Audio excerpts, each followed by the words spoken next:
ever in the history, but a revolutionary force shaping the present and the future. The president of the Youth League emphasized that the ANC Youth League was not formed out of convenience or chance, but out of necessity to ensure that young people are actively involved in the struggle for liberation and transformation of society. The youth have always been in the forefront of confronting oppression, injustices, inequalities, and today the responsibility continues and the legacy remains with the generations. While 1994 marked a significant democratic breakthrough, the president stressed that the true freedom remains incomplete as economic oppression continues. The structure of the apartheid-era economic exclusion have not been dismantled, and many young people remain trapped in unemployment, poverty, and lack of opportunities. The promises of democracy must be translated into economic transformation, where the country's wealth is shared amongst all, not just the privileged few. The NEC reaffirmed its commitment to economic freedom in our lifetime and the urgent need for radical transformation to break the cycle of economic marginalization.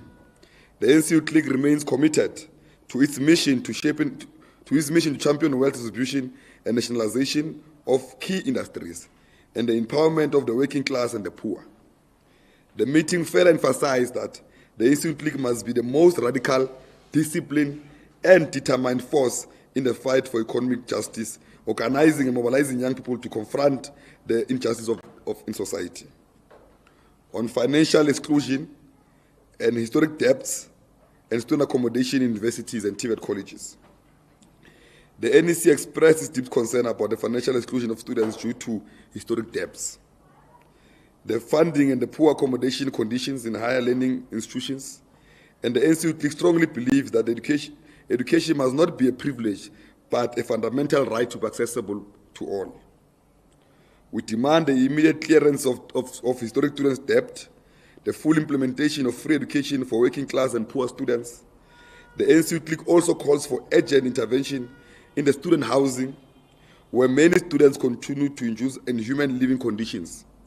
Government and institutions must prioritize expanding and improving student accommodation to ensure that the learning environment is proper. Youth unemployment and national crisis. Youth unemployment remains one of the most pressing crises facing South Africa. The ANC Youth League continues to fight that the fueling of social ills such as crime, substance abuse, and poverty are as a result of that. The Youth League demands aggressive interventions in make sure that the industrialization of the economy to create sustainable jobs, expansion of public employment programs targeted at the youth, enforcement of employment equity to ensure more young people are taken into key industries, for greater accountability for the private sector in the creation of jobs.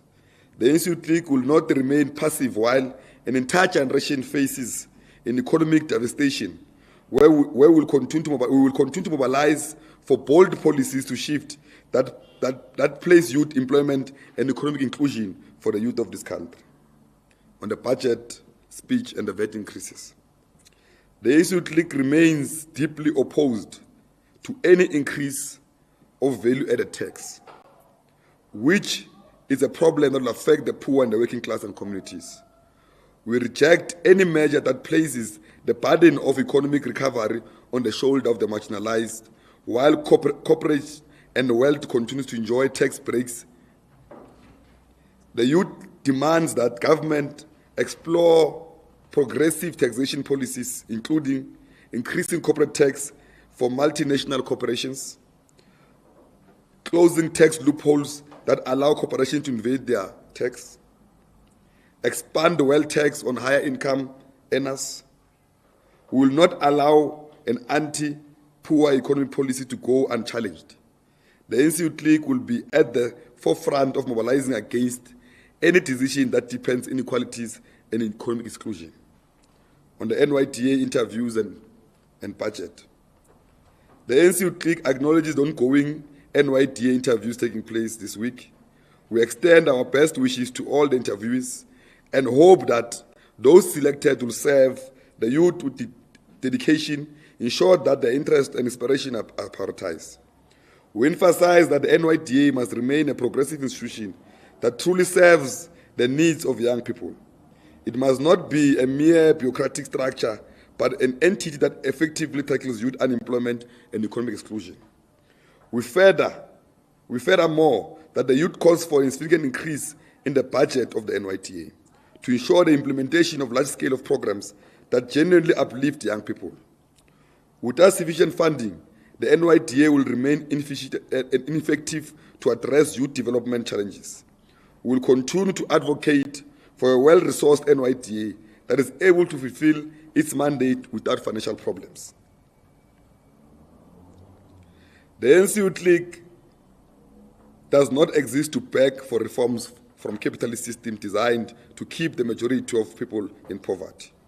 We are not here to negotiate with monopoly capital. We are here to dismantle it.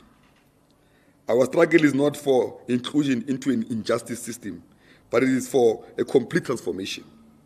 The land, the economy, and the wealth of this country must be reclaimed and placed under the ownership of the people. We reject an economy where 70% of key resources, including minerals and agriculture products, are exported to enrich multinational corporations while our people suffer unemployment, landlessness, and exclusion from economic activities. The ANC Youth League demands an end to exploitative systems, calling for a radical state intervention in the internalization of local beneficiation and prioritization of domestic economic development over foreign profit-driven interests. We reject the notion that young people must be patient while capital continues to exploit our labor and resources.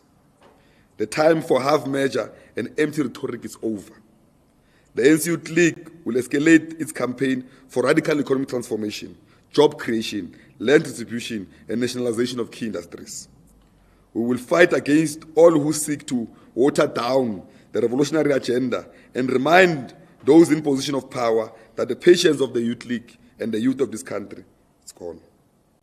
The ANC Youth League will mobilize, organize, and fight against any policy that deepens inequalities, economic exclusion.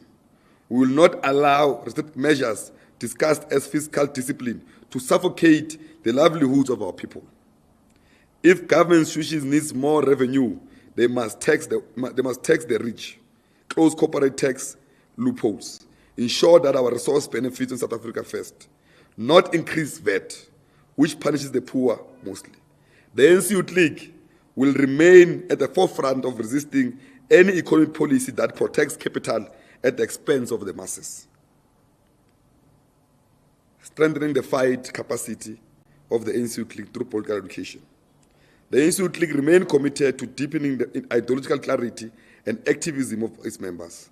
To this end, we are busy political education series to be rolled out, covering critical topics such as economy, transformation, historic perspective, liberation struggle, and the role of the youth in shaping the future. Crime in all sectors, a national emergency. The NEC expressed deep concern over high crime rates in South Africa, which continues to endanger communities and destabilize the country. The ANC Youth League condemns violent crimes such as gender-based violence, human trafficking, hijacking, drug-related crimes, and other criminal activities that threaten the safety and the well-being of the citizens. And we are aware that we've seen the stats that even our prisons are full of illegal foreigners. On organizational matters and strengthening of the organization and advancing the youth mobilization. Post the NEC meeting and NEC Lekgotla, the ANC Youth League has adopted a program of action for 2025, which will see the youth championing the interest of the youth of young people, mobilizing them behind the banner of the ANC. Part of the POA was recruitment, which continues beyond congresses, should not stop simply because there is no congress being prepared for. The ANC Youth League remains committed to growing its membership base to ensure a strong and more active movement capable of driving meaningful change at all levels of society. As part of the Building Fundamental Youth Movement, the NEC assessed the organizational state of the League and the progress made in the rebuilding of structures. The meeting reaffirmed that a strong and active youth league is key to ensure realization of economic emancipation for young people. Therefore, membership recruitment for purposes of outstanding regional and provincial congresses has been extended to the 30th of March. The NEC further resolved to extend the deadline for sitting of outstanding provincial and regional congresses to the 30th of April 2025. This extension allows for thorough preparation, ensuring that all structures of the Youth League are revived and operational to advance the interest of young people. The ANC Youth League remains committed to building a mass-based, militant, ideological sound movement that will serve as a vanguard of young people in the struggle. The League is pleased with the successful convening of provincial and regional congresses across the country, demonstrating a growing confidence of young people in the organization. The following provincial congresses have been held successfully: the Eastern Cape, Free State, Gauteng, KwaZulu-Natal, Limpopo, Mpumalanga, and Northern Cape. At the regional level, congresses have taken place: Alfred Nzo, Amatole, Joe Kabi, Nelson Mandela, O.R. Tambo, Sarah Patman, Fezile Tabi, Lijoli Putz in the Free State, Ekurhuleni, Greater Johannesburg, Greater Tswana, Greater Citybeng, Greater West Rand, Limpopo, Peter Mukaba, Norman Mashabanes, Kukune, Vembe, Waterberg, Enkanzeni, Gertsibande, Nkangala, Northern Cape, Francis Bart, Namakwa, Pixie, ZFM, Northwest, Ngaka, Mudira, Mulema. While we are noting the above following provinces we have not went to their congresses, Northwest and the Western Cape. At the regional level, the following regions are due. In the Eastern Cape, it's only one region that has not went to a conference, which is Chris Hani. In the Free State, it's 2 regions, which is Mangaung and Tamfusanyana. In KwaZulu-Natal, it's all the 11 regions that have went to conference, but the provincial conference have said. In the Northwest, it's only it's 4 regions, 3 regions that have not went. Is Bujanala, Kenneth Kaunda, and Dr. Root. In Northern Cape, it's only 1 region that has not went. It's JTG. In the Western Cape, it's all the regions that have not went. The ANC Youth League remains committed to ensure that all outstanding congresses are concluded within the given time frame, allowing a greater organizational coherence and unity in advancing the youth struggle. Thank you very much. Thank you, President. We're now going to open, colleagues, for questions, clarity-seeking questions from all the colleagues and media houses that are present by way of show of hands. So you'll be number 1, you'll be number 2, and okay, let's get the 2 hands first. Thank you very much. My name is Luna. I'm from the Belen Guardian. For me, President, it's just 2 main issues. The one, I know someone you saw the Treasurer General's interview on the NYDA board. What I want to know is to say, what do you make about the marks of the Treasurer General? I mean, saying that it was hired for a position and then further being put on a position that he never even applied for, and spending them some time. And secondly, there was a reconfiguration of the ANC both in KwaZulu-Natal and in Gauteng. They brought people like Jeff Radebe and Amos Masondo. As the Youth League, don't you feel that those that were there during their time, maybe their time is up now, that the Youth League, maybe considering also that Gauteng is a province that is full of young people, don't you think maybe it would have been wiser maybe to add more young voices in the PTTs? Thank you so much. Thank you. Number 2.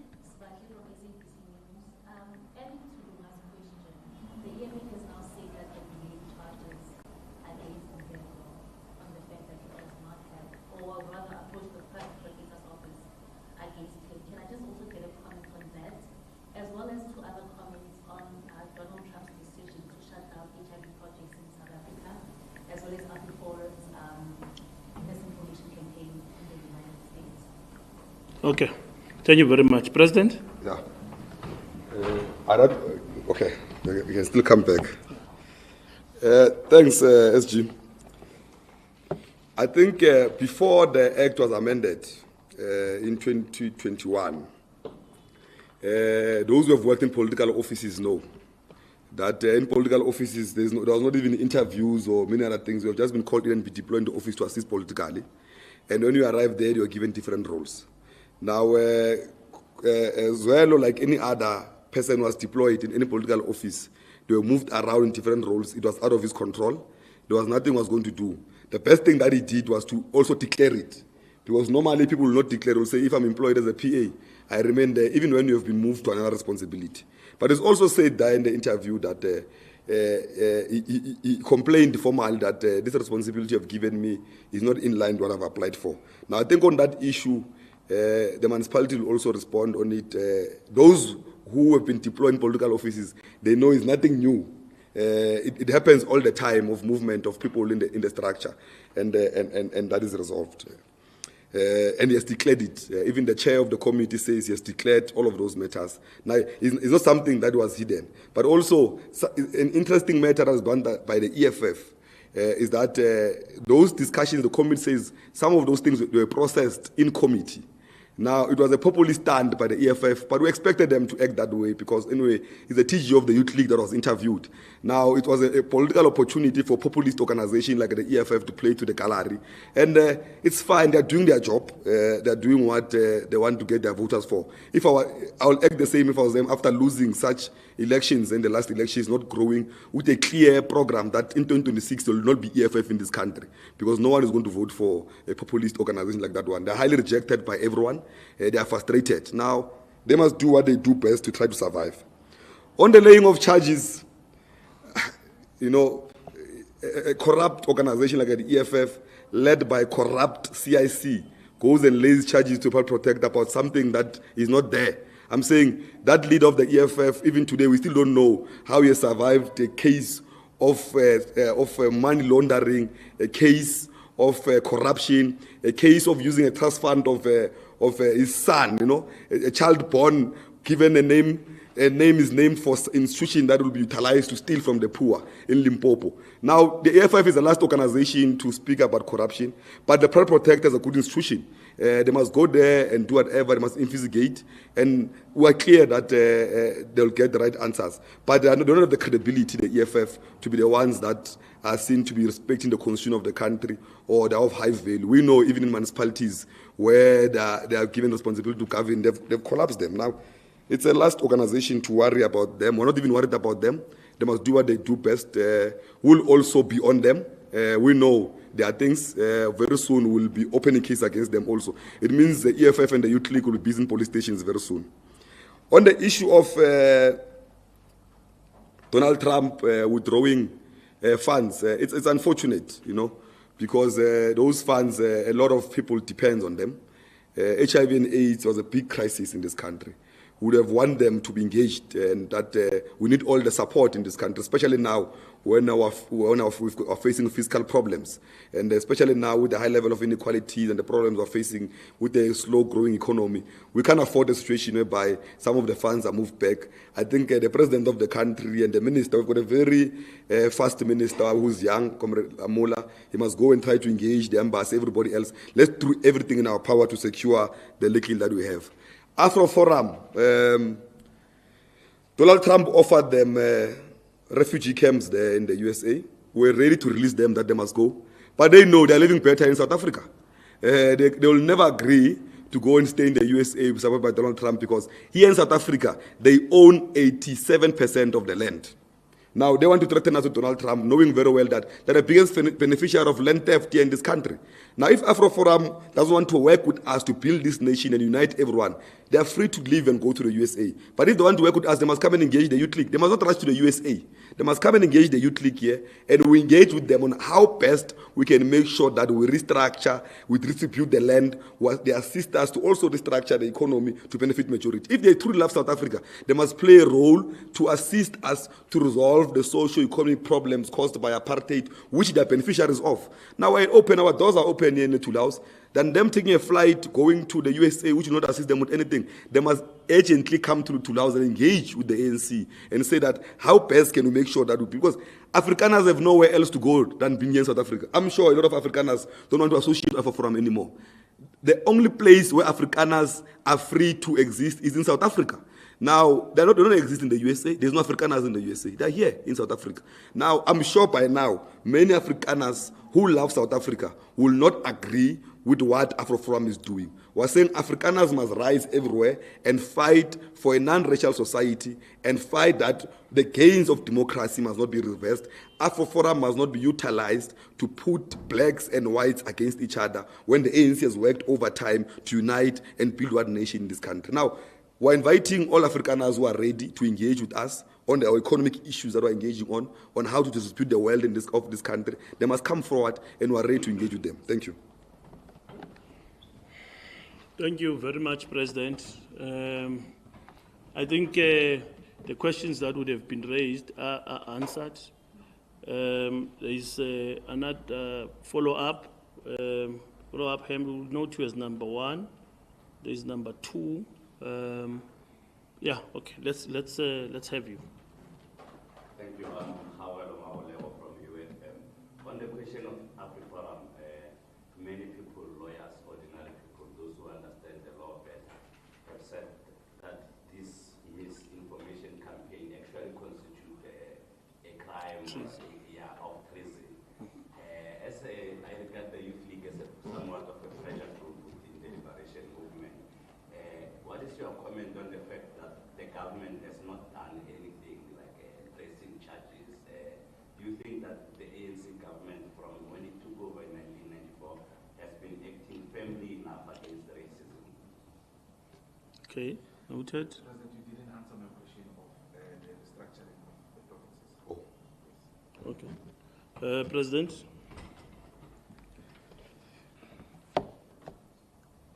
Look, on the issue of the old being included in the restructuring of the provinces, we're dealing with an abnormal situation in KZN. Let's start with KZN, where the communities and society there, research tells us that they want certain caliber of leaders to lead the Western movement. And we believe that the likes of Jeff Khateb and Mabuya Kulu are the right people to lead the ship and engage communities, royal councils, traditional leaders, but also ordinary society to bring back our support. Because they've got a history also of when the ANC was at its lowest in KZN.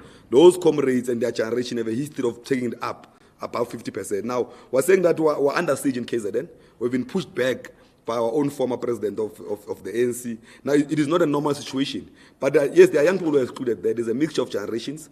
There are generations that came, immediate graduates of the Youth League. I always call them the missing middle. You know, they're too old to be young. They're too young to be old. Most of them are there in the structure of the ANC. In Gauteng, we have close to 12 young people who are below the age of 35 in that task team. We've brought back seasoned comrades like Amos Masondo, the likes of Boho, Pupape. There's an inclusion also of a mixture of different generations also in Gauteng. It's not an easy one. The ANC has never been to have to deal with such a situation. And we're saying that we're trying all systems, we're trying to bring everyone on board, we're trying to bring those of experience, those who have been trained as organizers to come back so that we regain the confidence of our people.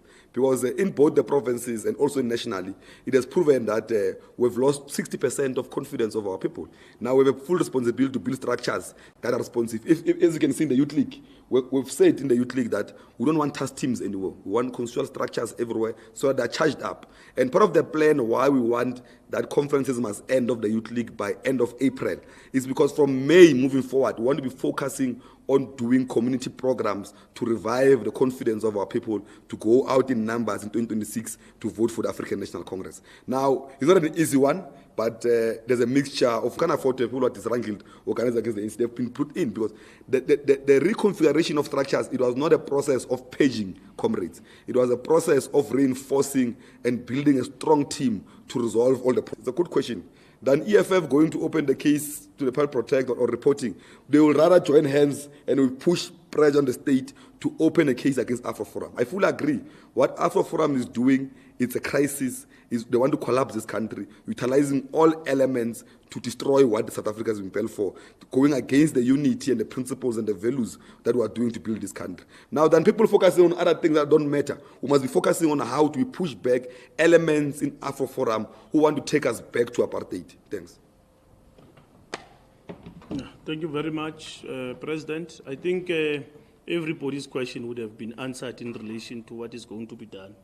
Like the President is saying, we are going to be friends of the court, if not pressing charges against the AfriForum ourselves on treason now. Then the rest of other progressive formations should be joining us in that particular call. But that's an undermine of our sovereignty as a country, as an independent nation state in Africa. We think that AfriForum is taking us back. It's going to just ignite and undermine the reconciliation project that has been done since 1994, after 350 years of colonialism and apartheid in this country. We think that they should know better that they are beneficiaries of a system that was unjust, declared in the 70s by the United Nations. I don't think that anybody anywhere else in the world should be taking AfriForum seriously after the atrocities that were committed under colonialism and apartheid from which they benefited from.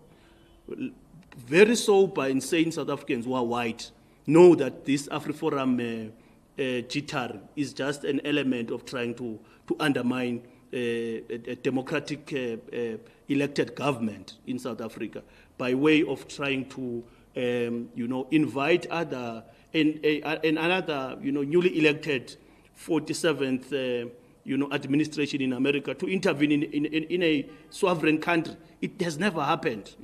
That's a total treason, and it should be deregistered as a formal organization. And that's what the Youth League is going to be doing moving forward. But colleagues, thank you very much for this productive press briefing. See you again. Thank you.